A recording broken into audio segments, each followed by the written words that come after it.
Hi అండి, అందరికీ happy Ugadi. Happy Ugadi అండి.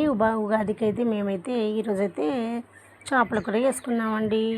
చేపల కూర అయితే వేసుకున్నాము. కొన్ని అయితే చేపల పులుసు పెట్టానండి, కొన్ని అయితే ఫ్రై చేయడానికి అయితే మ్యారినేట్ చేసి ఉంచాను. చూడండి, చేపల పులుసుతోనే రైస్ కాదండి, మాదైతే జొన్న గట్క అంటే ఎలా రుబ్బాలో నేనైతే చెప్తున్నాను. చూడండి, కొంచెం పల్సగా నీళ్ళు వేడి చేయండి. ఎసరు వచ్చేటప్పుడు పల్సగా కొన్ని అవి జొన్నవి ఉంటాయి కదా పట్టించుకొచ్చినాయి, అవి అయితే కొన్ని కొన్ని వేయండి.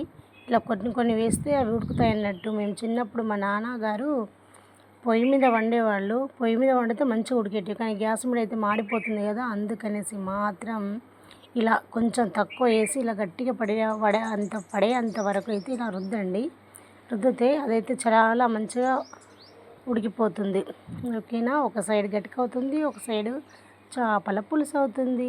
ఓకేనా, చేపల పులుసు అయితే చూడండి, చేపల పేర్లు అయితే నాకు తెలియదు, కానీ చేపలు మాత్రం చాలా సూపర్గా ఉన్నాయండి, చాలా రుచిగా కూడా అయినాయి. అందులో అయితే నేనైతే ఎప్పుడైనా కానీ మసాలాలు దంచి వేస్తానండి. 2 ఇలాచీలు, 1 ఇలాచీ, 2 లవంగాలు, కొంచెం మిరియాలు, జీలకర్ర, ధనియాలు వేసి అప్పటిదప్పుడు మసాలా తయారు చేసి అయితే నేనైతే వేస్తాను.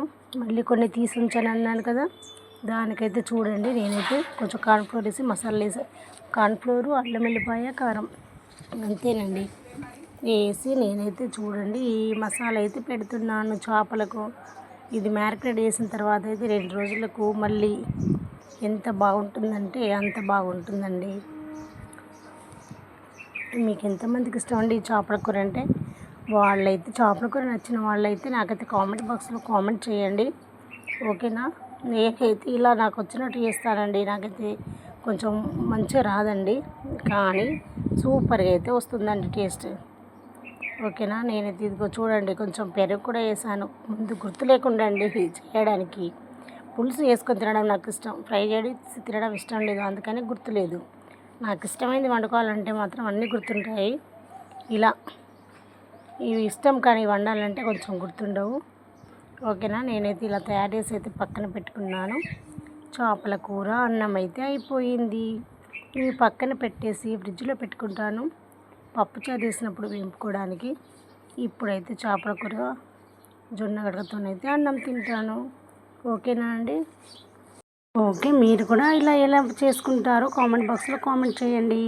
చాలామందికి చాలా రకాలు వచ్చు, కానీ మళ్ళీ వెరైటీస్ కూడా మనకు చూడాలనిపిస్తుంది కదండి, అందుకనేసే తప్పకుండా చూడండి. నేనైతే చేపల కూరలో ఏం వేయలేదండి, ఓన్లీ టమాటా వేసాను, కానీ కొంచెం కరివేపాకు వేసాను. ఆ కరివేపాకుతోనే నీసు వాసన మొత్తం కొట్టేసిందండి. అసలు నీసు వాసన అనేదే లేదు చేపలకు, అంత బాగా చేపల కూర అయిందండి. ఓకేనా, అన్నీ అయిపోయినాయి. ఓకే, మీకు కనుక నచ్చినట్టయితే కామెంట్ బాక్స్లో కామెంట్ చేయండి. చేపలను అయితే ఇలా మ్యారినేట్ చేసి ఉంచుకోండి. పప్పు కూర వండినప్పుడు, ముద్దపప్పు చారు చేసినప్పుడు ఎండాకాలంలో ఇదొక్కటి మాత్రం ఫ్రై చేసుకొని తింటే అప్పుడైతే చాలా బాగుంటుంది. ఇది మాత్రం చేపల కూరలకు. ఓకేనా? ఓకేనండి, బాయ్.